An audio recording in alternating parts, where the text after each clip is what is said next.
that would make me really sad if Asia started replicating Silicon Valley standards. I think money and success expose people. I don't think it changes them. Do you give a shit of what people think? Occasionally. Right. I respect that.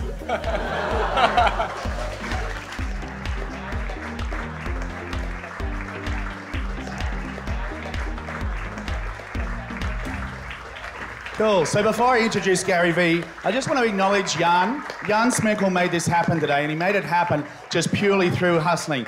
So while I'd like to give a very, very long introduction to Gary, he needs no introduction. Please welcome the social juggernaut himself, Mr. Gary Vaynerchuk.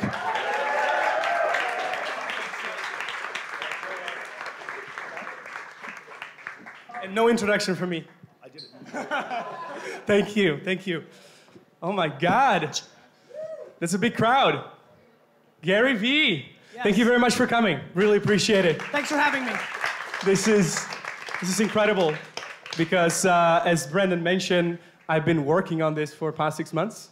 I actually met your team in New York City and we jammed a little bit, so it was amazing. But I don't want to spend too much time on this. I really want to give people a chance to ask you some questions later on, but I want to set some context for that because I don't know, probably there are some people that don't know you so much. So, the first thing that I want to talk about, I watched the interview that you did with Tom from Impact Theory, and he did an incredible job. Yeah, and one thing that I really enjoyed was the 51 for 49, karma and practicality and all of these things. Could you just talk about that? Like being a nice person, bringing value first, what it means for you, and then we can go deeper, how other people should manage it when they're just getting started. Because I think that's like super relevant for these guys because we're just getting started. We are not so big as you are, but we should provide even more value probably, but also we need to focus on the business, right? Business side and building it. So could you just talk about it a little bit? Sure. First of all, thank you guys all so much for coming. It's awesome to be here. Yeah, I think karma is practical. I'm confused by people's inability to understand how human beings work, and I think that a lot of the reason that startups are going to fail at a record rate, which is exactly what's going to happen over the next decade, is that so many people in this room are going to build their business in the eyes of a VC, not in the eyes of the market. All of their behavior will be predicated on raising capital, not on bringing value. At its core, the reason I'm answering this question that way is you have to reverse engineer what you want. The greater your ambition for legacy and something meaningful, the greater you are as a person, because it's really the only practical way to actually pull it off. You have to provide more value than you ask for in return. And so, for me, all I want to do is when I think about being an entrepreneur like being an athlete. I think about my life when I don't have my jersey on, and I think about my life when I have my jersey on. And when I'm an entrepreneur, when I put on my jersey in the morning, there's two main goals in my mind. One, to build the greatest legacy of being an entrepreneur, what I would consider getting into the Hall of Fame. And two, that's my macro, and my micro is to be successful that day, right? It's a day in, day out thing. So, yeah, my thesis is that I need to bring more value in my content. I need to bring more value to my employees. I need to bring more value to my clients. I prefer the leverage of being more valuable to you than you are to me. It's actually quite practical. If I'm more valuable to you than you are to me, that ultimately should work itself out for me in the long term. And I only play long term, like really, really long term, like the end. And I don't think most people do. I am so grateful that I'm wired and parented in a way where when I was making $50,000 a year, that was I'm gonna say something that confuses me. I just think $50,000 a year is enough money to live your life. I don't know. It's not enough if you want to have a fucking yacht in the fucking water out there. But I have not been driven by capital and money pretty much ever. You know, look at my actions versus my words. I built my family's business to a much bigger business than it was. I entered my dad's business. It was doing $3-point-something million in sales. I left it as a business that was doing $60 million in sales. I own 0% of Wine Library. 0. I then started, on the back of what I was doing as a marketer, a new company called Vaynermedia. My brother, AJ, was graduating from college. He was no experience, no equity in the marketplace. We started Vaynermedia, and that company was 50-50. Like, I just am not driven by economics. And that's fine, because and by the way, if you are great, it's just that I give more than I receive because it's the game I'm actually playing. And you have to decide your game. If your game is predicated on you want to own a yacht and a nice home and a gold watch, then that's fine. Then you should care about short-term economics. But short-term economic strategies leave you vulnerable. You know what I love about you? That you actually care about people. And there are two stories. So first, I don't know if you remember, but the first time we met was actually in Lisbon. So I was waiting for you at the speaker prep, and I just wanted to have the book signed. And you arrived late. The bodyguards were like, you know, pushing you cannot go in. And I told you like, hey, Gary, I'm a big fan. I just want this book signed. And you said like, oh, I'm sorry, I'm speaking in like 5 minutes. But you went in, you just put your luggage there, and then you came out and signed my book. And the same thing happened. I have a friend, Ayush, over there. So I was sitting with him yesterday, and he took a selfie with you at Rise. And like, then he tweeted it, and you liked his tweet. And he was like going crazy about it, you know? Like he was like, ah, you know? So like, I love this about you, that you actually spend the time. Now we are in a Tesla, we are driving here, and you're like just tweeting and like checking Instagram, and you're just doing it like all the time. The work ethic, you know? Like you're just online all the time. If you were privileged enough for people to actually care that you like a tweet, then you need to take that responsibility and do something with it. Like, I will never take for granted. Like, guys, I have been somebody who loved entrepreneurship, and I didn't call it entrepreneurship. I'm old, I'm 41. I called it being a businessman, right?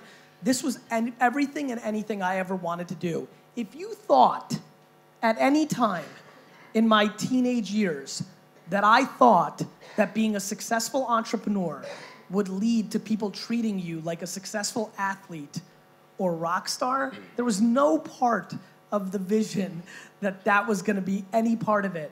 So the added value of admiration is such a cherry on top of, it's why I push people to do the thing they love the most. You don't know how the world's going to play out. All my friends who were such unbelievable video game players in the 90s, whose parents made them stop playing video games to be a lawyer, none of us knew that esports was coming. They could have been the Tony Hawk, right? Like, you know, like you don't know where the world's going. Too many people make decisions on how the world is today, and they're making decisions about 14 years from now as if the world will stay still. So I can't wrap my head around taking for granted people thinking I'm cool, and I will work hard to show my gratitude for the rest of my life.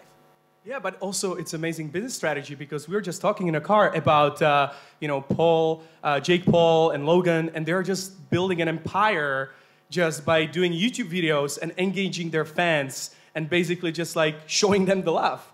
So it's amazing business strategy at the same time. Yeah, but it's only a nuance. You can't show people love unless you did something that made them like you in the first place. Yeah. So what Jake and Logan Paul are incredible programmers and producers and content producers for a new environment, no different than Steven Spielberg and George Lucas were for the theater environment of the late 70s.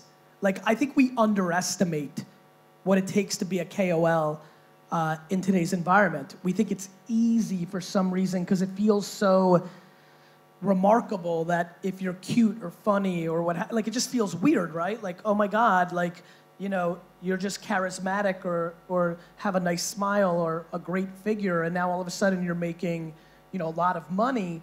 The reality is, being pretty always made money. It was called modeling.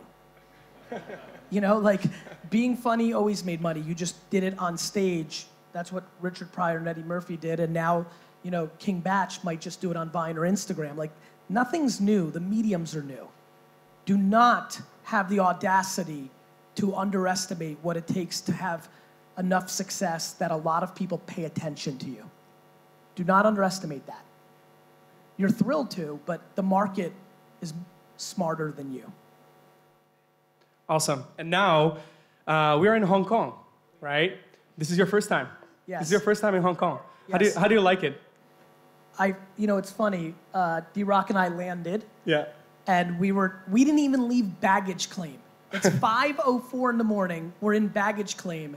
And I looked at him and I go, I think I'm gonna fucking love this place. It's been an unbelievable trip. I texted my wife and said we're moving to Hong Kong. I'm not moving to Hong Kong. I'm not moving to Hong Kong. But look, I think I see a lot of familiar faces. There are people here who do know me. Yeah. I need action. Hong Kong has action, so it's interesting. Well, I guess China has action too. And so, because, you know, on your daily V's and in your content, you've been pushing China quite a bit. You know, you have I've been alluding to some ambitions. You know, and the one of the latest daily V's, or not latest because you do it every day, but, you know, you were in Cannes and you said you're going to dominate China in 3 years. So tell me, like, why China? Why do you care about China right now? And what's the strategy that you're executing against right now? I don't know if you heard, but there's a lot of people there. Yeah, I mean, you know, one thing, you know, again, something that I think some of you have heard, I don't like talking about things that I don't know. And I don't have the audacity to think that my brand or my businesses can be successful in China until I'm very thoughtful and committed to giving that a chance. And so, you know, I'm starting to feel good about the infrastructure of the Vayner machine in a US standpoint, in a European standpoint. And to be very frank, intuitively, I just feel like it's time for Asia, which is why I said yes to Rise, which is why I said yes to the event I'm doing in Singapore in October. Not only have I never been to Hong Kong, I've never been to Asia prior to this trip. I mean, you know, I've been to India, I've been to Australia, depending on how you want to define things, but like, yeah. I've not been to this part of the world, and ironically, the purity of entrepreneurship, and maybe purity is not the right word, the rawness of the entrepreneurship in Asia is far more aligned with my rawness of entrepreneurship than the US or Europe. So I think it's going to be very native to me. I'm excited about it. You know, I think I have a humongous advantage in being born in Soviet Russia, so I come with a lot of humility of the amount of work and listening I'm going to have to do over the next 2 to 3 years. I like challenging myself. Yeah. You know, I feel like I'm one of the only people on earth that can literally amass billions of dollars and still be deemed a failure if I don't buy the jets. You know, and so when I shit like I'm going to dominate China in 3 years, that's to motivate me. That's me playing my own game for myself. I think I won't be doing anything close to dominating China over the next 2 years, even though I'm going to put in a lot of work. And then I think I'm going to understand and I'm going to turn it on. And I do think in a 3-year macro, 5-year macro, I'll have some success because I think it's intuitive and native and very aligned with my spirit. And I also think the youth, the entrepreneurial youth of China, both on patience and on their relationship with their parents, are going to get a lot of value out of my content. Awesome. And actually, I just want to follow up on this because, you know, you said you don't like to talk about things that you don't understand, but like this morning we were having breakfast and you actually, or actually lunch, after lunch, and you actually know a lot of things about China in terms of like where the KOL industry is and this. How do you do this? Like, do you have people in your team that are doing it for you and then you just analyze, or do you actually read something, or how do you absorb this information? You know, because you're so busy running around the world and, you know, speaking, doing business. So how do you manage this? So D-Rock, right when I got off a stage right now, back at the conference, said to me it's been really cool for him to watch me navigate here over the last 2 days. He asked me, did you read anything about the market? Yeah. I said no.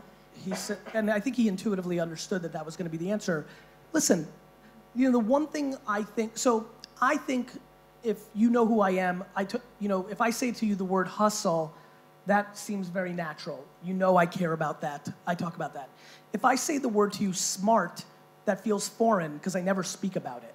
I rarely, if ever, talk about how smart I am. I mean that. And the reason I don't talk about it is because I don't think that brings you any value. I think making you realize that work ethic is a variable that is far more controllable than almost anything else that is a direct indicator on your success is a valuable conversation. I think me telling you that the answer to your question is that I absorb information so quickly and synthesize it through a filter that is so intuitive that I'm successful at marketing and communications is cool for me, for myself, and I'm happy about it, but not something I speak to. I think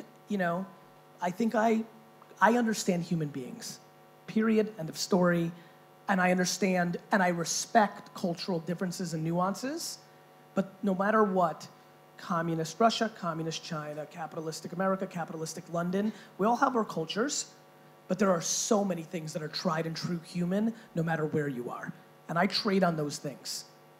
And it doesn't take you long to I had never heard the term KOL 36 hours ago.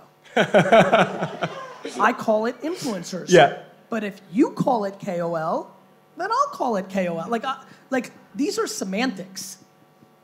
Influencer marketing is influencer marketing. I want to remind everybody here that I started a Vine agency 4 months after Vine came out, that every person you know in America, globally, outside of China, influencers, I've touched or knew before they blew up. Like my contest picked Logan Paul to be the next Vine star. Like I've been in this. I was an influencer on YouTube in 2006.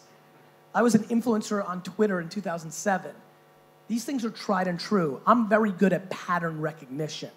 I'm very good at human psychology, and I'm extremely good at humility in the early stages when you have to understand the nuances.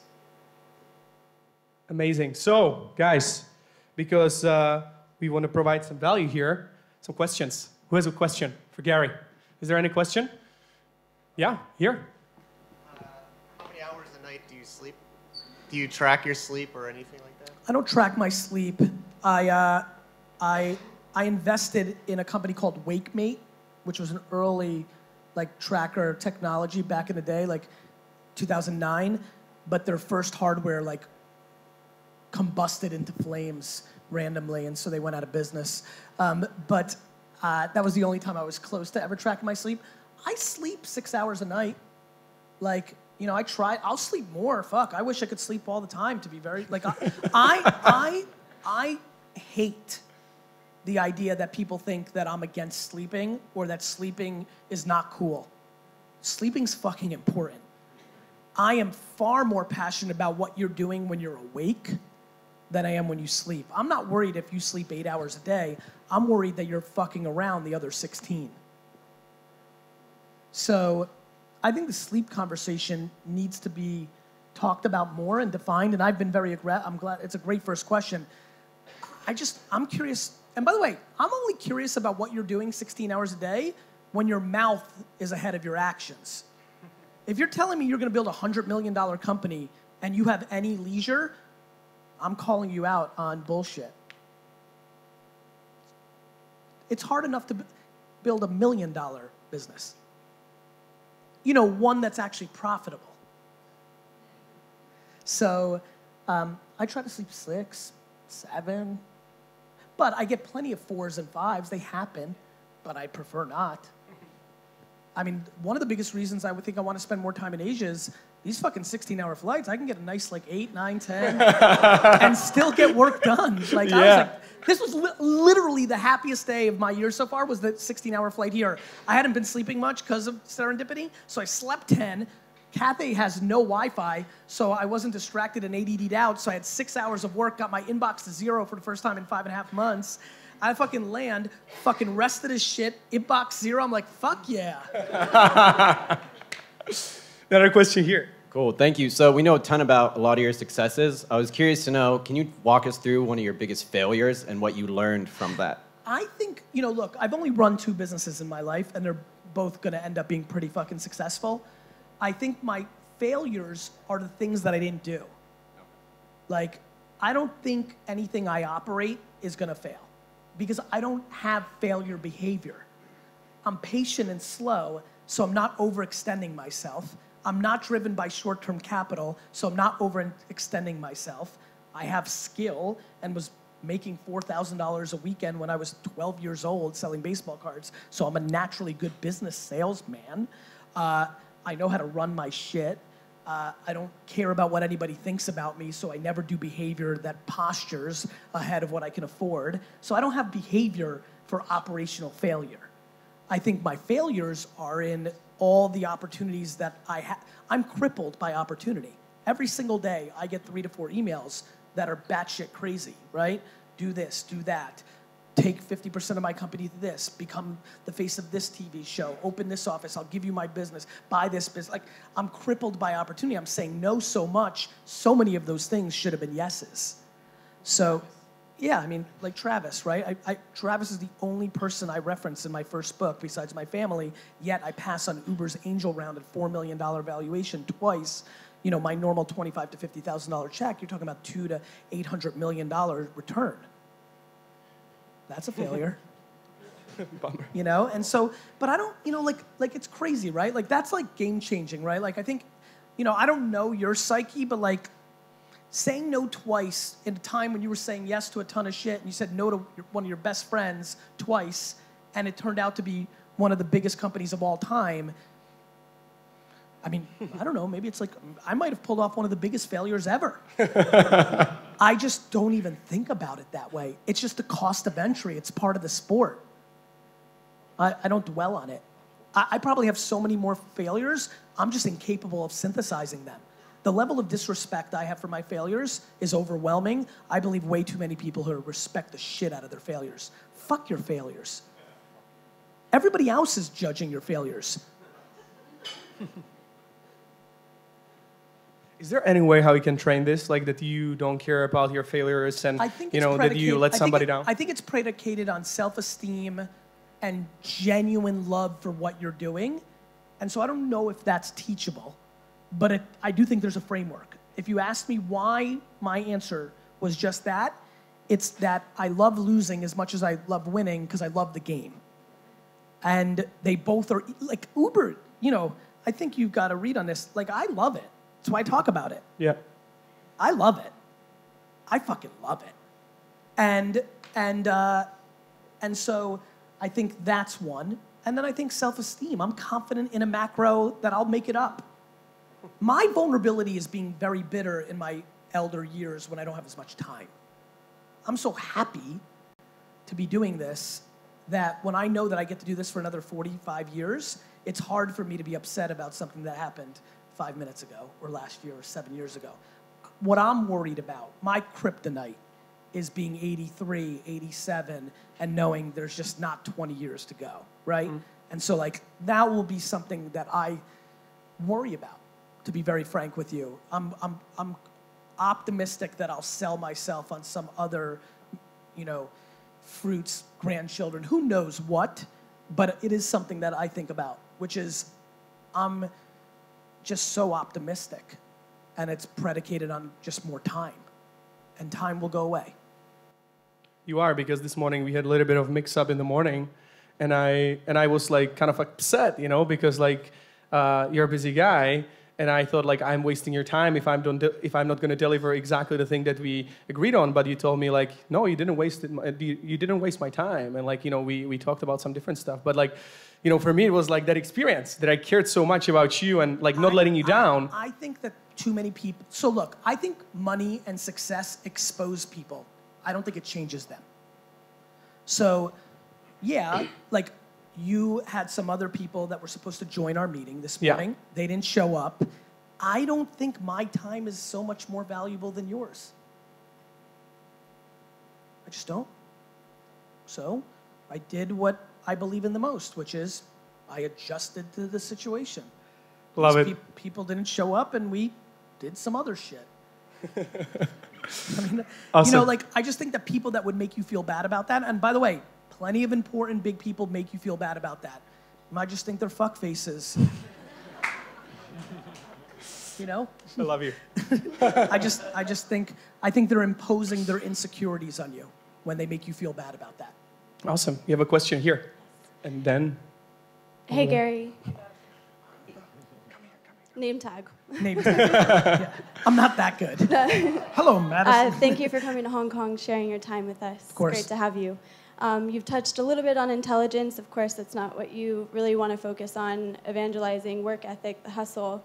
But what about purpose? Because you found the trifecta of harnessing your intelligence, doing the grind, but for people that are still trying to find that purpose so that it's really mission-oriented, so that they can sustain themselves. Yeah. What can you tell us about finding your purpose? I think you need to try to go insular and taste things. Like, purpose is a fancy word for happiness. I think if you break it down, you know, purpose, what's my purpose? What's my why? My homie Simon, right? Yeah, it's semantics. Like for me, you know, I can't stress enough. You have to, again, and I'm going to keep pounding this because I need you to understand. When I was 5, I thought it was, when I was 7, when I was 9, on a summer day, I'm a kid of the 80s in America, which means you went outside and you played, right? I thought it was more fun to convince, manipulate, whatever semantic word you want to use, my friends into standing behind lemonade stands or ringing people's doorbells and washing their cars. Like, it's my true love, right? Like, and I don't think most people want to follow their true love because A, my true love was building a business that makes money, which is very practical.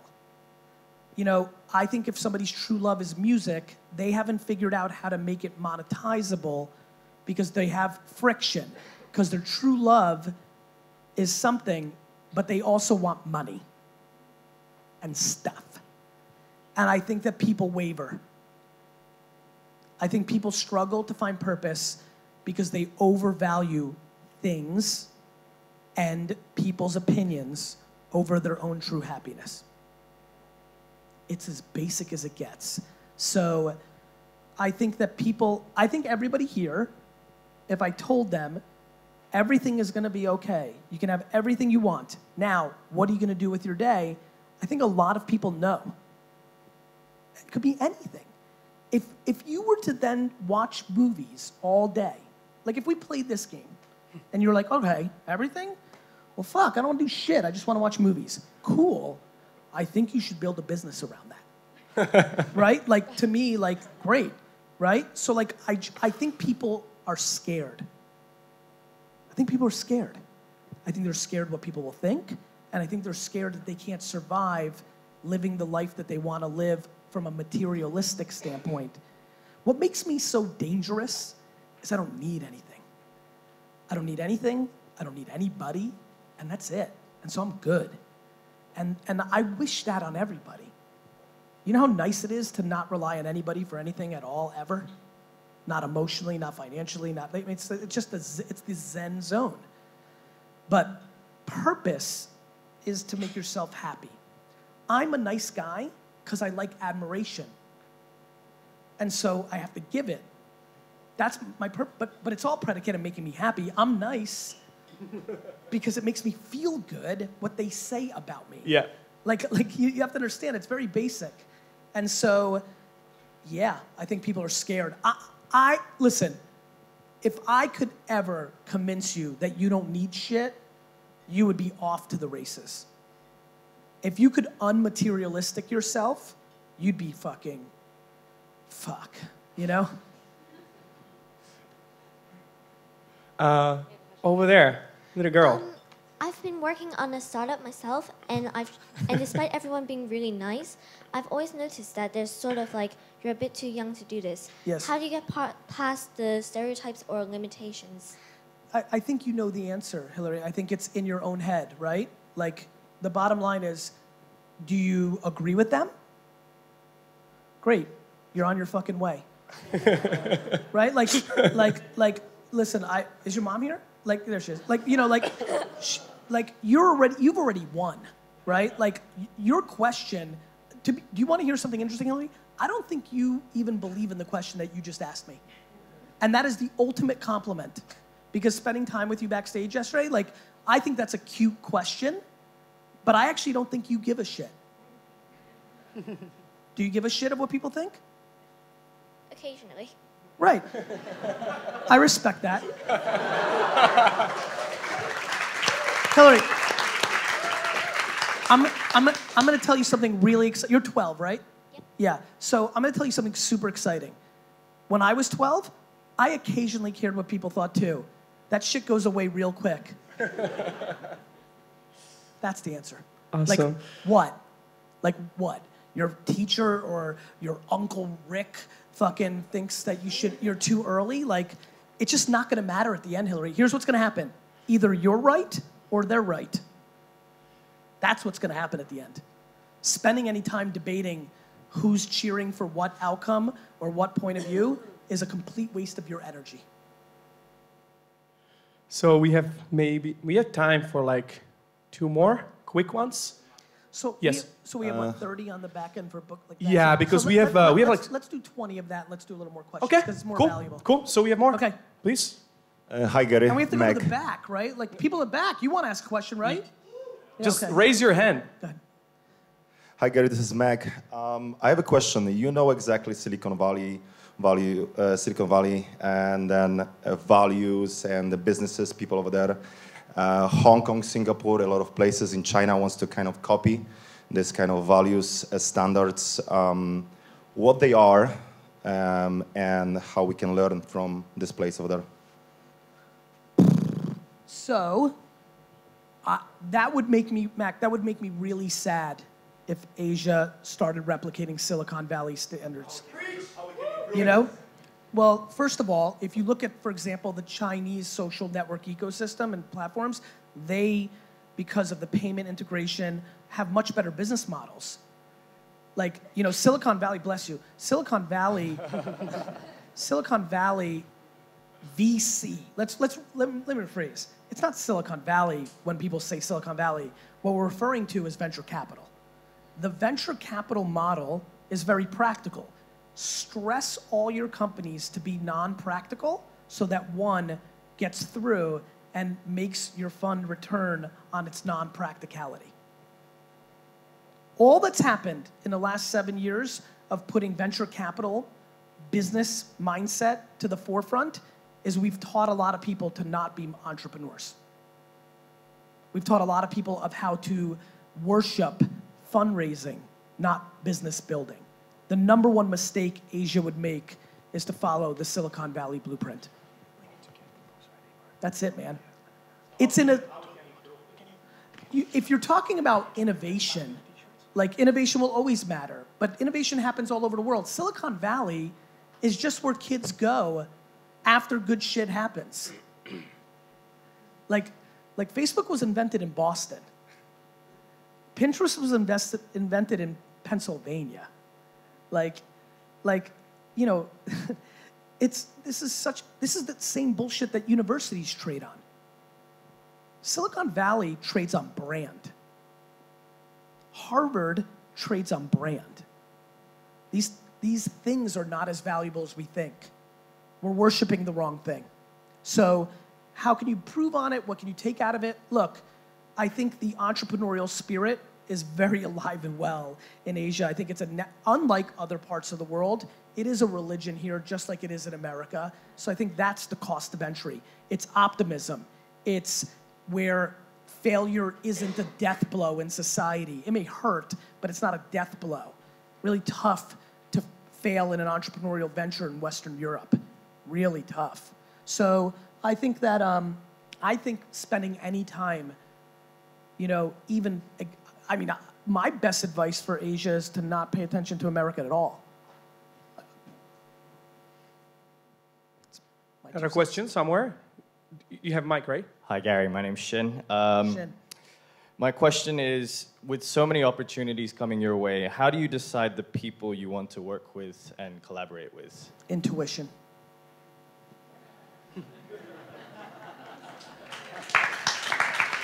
And to be honest with you, what a shit answer, right? Because it brings no value to anybody here other than I just have to tell you the truth. It's fuck. Like, it's what I go on, you know? It's because I'm willing to fire fast. People have their ego tied up into hiring. It's insane. Hiring is such a subtle thing. Partnerships, hiring, and investing, such a subtle thing. People love to be romantic about their judgment and character. Thus, it deems them non-actionable when it most matters. Guys, humility is the game. I've got plenty of bravado and peacocking. I understand why it might be hard to see my humility, but humility is my strength. I intuitively think that person's awesome. I get to hang out with them for a week. I realize they're an idiot. I need to move. Most people disguise it so that people didn't think they made their call wrong in the first place. Cool. Is there any other question? I have a question. Sorry. Thank you so much, Gary, for being here.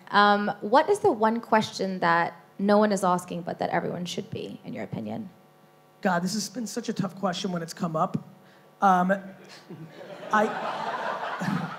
It really is. This is one of the toughest questions.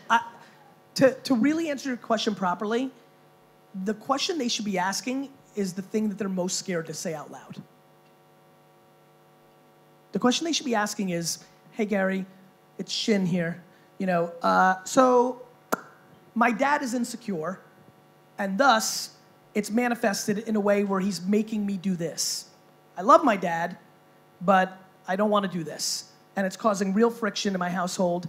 And my mom is of a generation that she blindly listens to my dad, and this feels very toxic. What should I do? That's the question.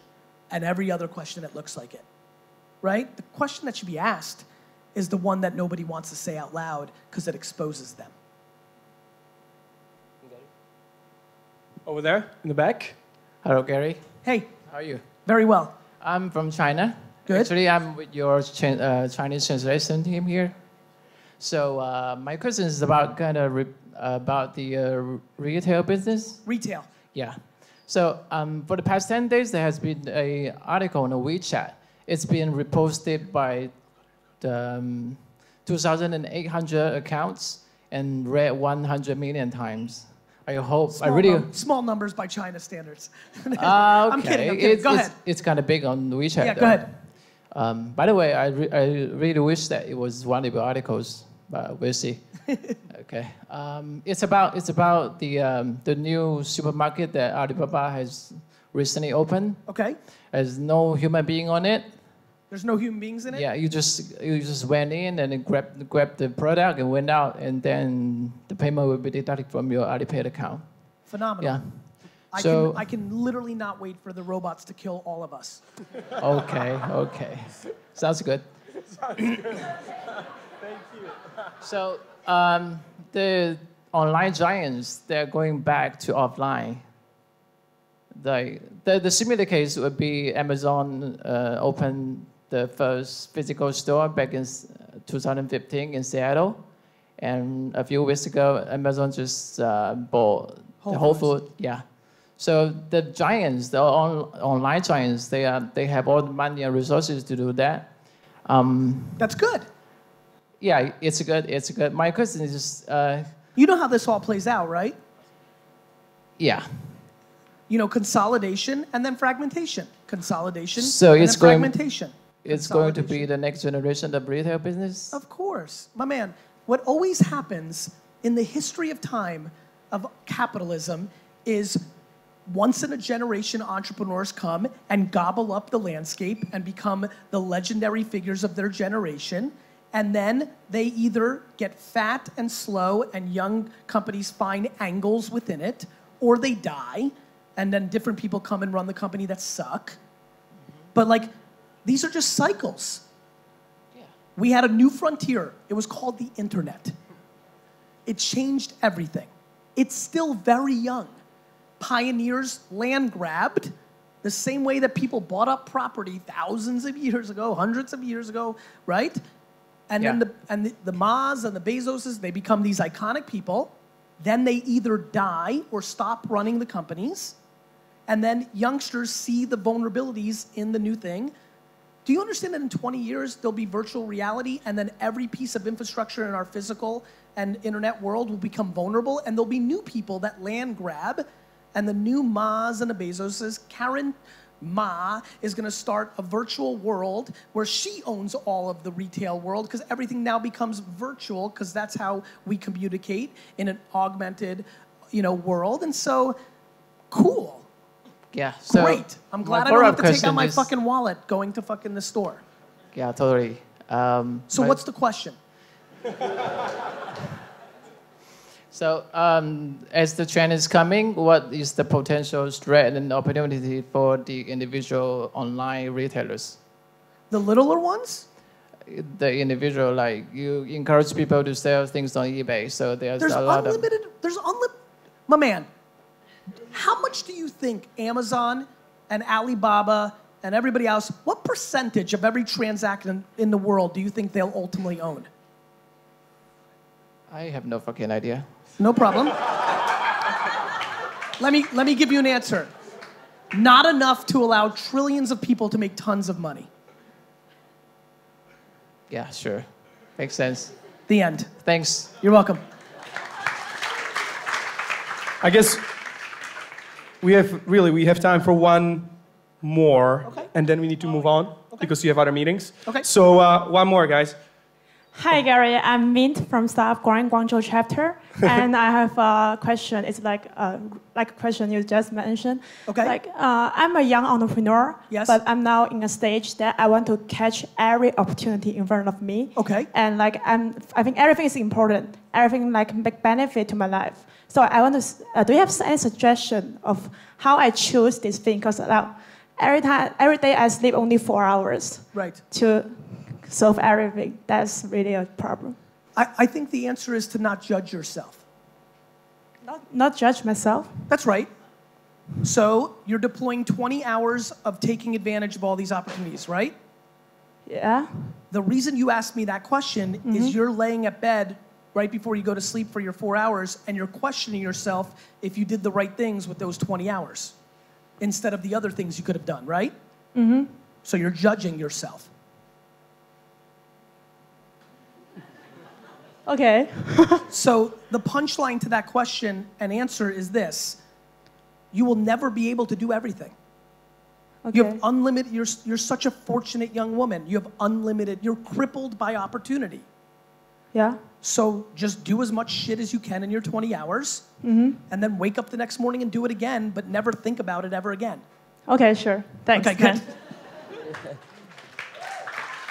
So, 10 seconds. 10 seconds. 10-second question if you have over there. Yeah. Yes, awesome. I don't know if this is going to be quick. I'm Adrian. Adrian. Gary. So taking a slightly different turn, with all the entrepreneurial stuff that you do, what's the biggest tip you have with dealing with your wife? And what do you not compromise on with your kids? So 2 things. With my wife and with any relationship you have, you first have to make yourself happy, because if you're not happy, you have vulnerability to the entire ecosystem.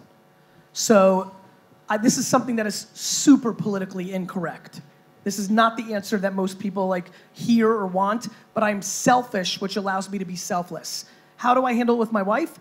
I over-communicate with her and keep checking in, and we talk about it all the time as our lives evolve. What is non-negotiable? What is, what isn't? In the last 3-4 years, am spending more time with my family, not less. It doesn't feel that way because of the way I'm doing content and distribution, but I am. And then it's compounded because one of the lines in the sand is we don't show our family to the world. So you don't see content about my 2 kids or my wife ever. The most searched term besides me, Gary Vaynerchuk, is Gary Vaynerchuk wife, because, followed very closely by Gary Vaynerchuk net worth. So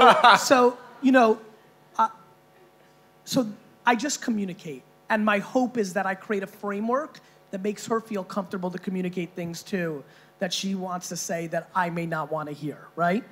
The non-negotiable things with my kids is if I am in New York City and they have a function, I will not miss it. So there is no meeting. There's no CEO, no famous person, no business opportunity that will trump a recital or a play if I'm in New York. But I miss things all the time because I'm not in New York. And I don't judge myself, right? So I do the best I can. And I think the political correctness of parenting and work-life balance right now is a very hot topic. And I try not to talk about it too much because we all have different relationships and different situations. Nobody knows what's going on in my bedroom, and I don't know what's going on in yours. I think it's about communication with the only people that matter. You can judge my work-life balance from afar. I just don't give a fuck. But I really care what my wife thinks, right? Communication. Awesome. We don't have enough time. We could be Thank you, jamming guys. for like 15 hours. So before we go on, guys, if you have the books, those who bought the books, please line up over there at the table, and we are going to do some book signing. But before, we sold some tickets for this event. But what we're going to do with the money, we're actually going to give it to Pencils of Promise. That's awesome. So I just wanted to mention it because I was in touch with them, and they said that you are going to be very happy about that. Thank you. And can we take a picture, Derry? Are you around? Because I have something for you. Okay. Because this is the first time in Hong Kong, and I want you to remember it. I love it. So we have a T-shirt, Gary V Hustling in Hong Kong 2017. I love it. Thank you. And Diro, can you come here as well? We have something for you as well because you're also a hustler. So yeah, we have a T-shirt for Diro as well. Can we take a pic? Yeah.